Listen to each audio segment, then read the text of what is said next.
Whatever. So next up, we talk about video games being sold for high dollar amounts. Yes. Like mostly just console games, though. Actually, all just console games. We haven't talked about any PC games, like old DOS games or even MSX games, Spectrum games, whatever, going for high dollars. Yeah, it's all garbage. Apparently, that's a thing that happens. Yeah. And there's been people forging and putting these forgeries out into the collector world and selling them for hundreds of thousands of dollars. Like, the main one they're talking about is Ultima 1. I don't know what system it's for. But they put out a forged copy and sold it with like all the manuals forged, the box, the discs, everything forged. Wow. Well, it's not even like, okay, so it was like one guy who was doing it, and it's not even like he forged the discs. He forged the label on a disc that doesn't have like, it either has the wrong data on it or it'll be like a cracked version that was downloaded, because they'll like, some of them, they tried them out just to see, like, oh, maybe mine's fake, and they put it into a vintage system, and it loads up, and the splash screen is, like, cracked by so-and-so. So, but, like, a lot of these guys, they were looking at them, and it's like, oh, this is a printed scan on a piece of paper, or, like, they look at the paper and like, oh, there's a watermark on this thing. And it's like, oh, this is from like an Italian paper company that they were probably not printing like their dot matrix printings in 1980 on. And oh, lo and behold, this paper company's from Italy. And the guy that's forging these games is in Italy too. So yeah, it's pretty crazy. And the guy that was forging them is like, he's like a fashion photographer or something too. Like, it's a very weird story. Like, his day job is fashion photographer, and at night he forges PC games.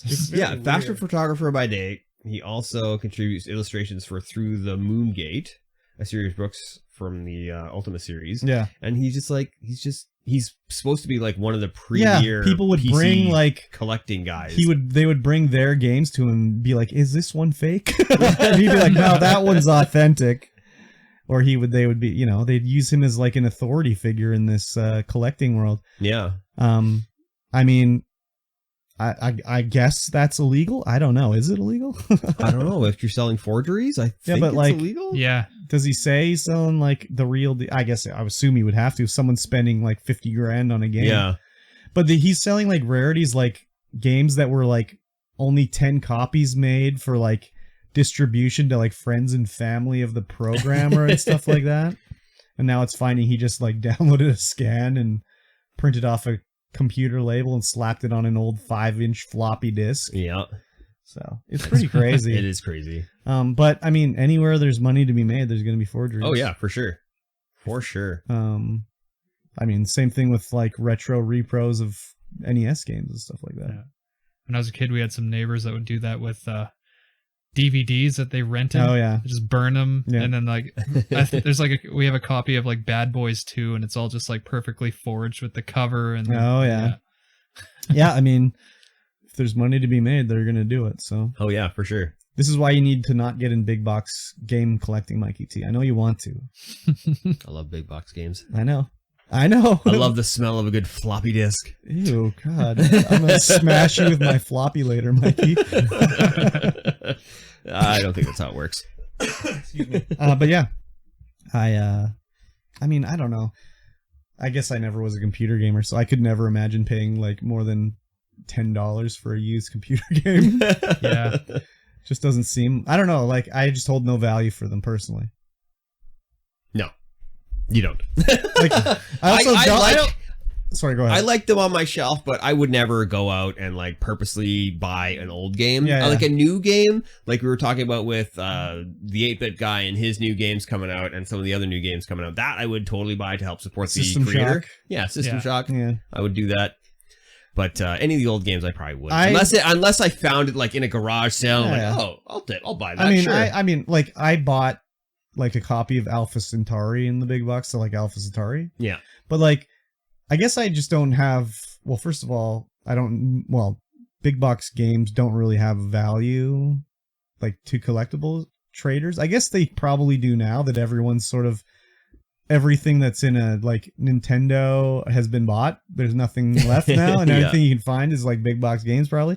So now they're probably starting to get a value to them. But like the other thing is like if I saw like, oh, there's a big box version of, I don't know, Under the Killing Moon, like is that worth any money? I don't know. Yeah, I don't know either. But like when I see, oh, the copy of Hot Slots, I know that's worth money. I'll buy that for sure, you know? So I know about console games, I don't know about PC. So. Yeah, I don't really know about the value of PC games either. I mean, yeah, it's hard to, I guess if it looked like it was published in 1980 and it was in a good condition, I'd be like, that's probably worth some money. Yeah. Yeah. I mean, one of the YouTubers I watch, he goes through and plays old games and reviews them and stuff like that, gives tech specs, what he bought them for, if he got them as a gift. And if he'll be like going through games, it'll be like, oh, this one was on eBay for like $20. That is unreasonably high. Yeah, $20 is unreasonably high. Yeah, loose copy disc $20, like that's too much. Like $5, maybe that's okay. Like crazy. In box, maybe $20. The other thing with too is these big box PC games, you can go to GOG and they're all there. Yeah. You sure Not all of them though. Not all of them, but like a lot of them are there. Yeah. I would think that bumps the price up a little bit as if you can't play it any other way. But again, physical. Like if you can't play an old PC game that like no one, I mean, I think the more people playing it, the more sort of, oh, I heard this game is good, I'll look for it. Yeah. Whereas if no one can play it, it's just like, why buy this game, you know? Yeah. So I don't know. Yeah. It's crazy. Yeah. I'll stay crazy now. Stay away from collecting, everybody. All right, Saudi Arabia. Stay crazy.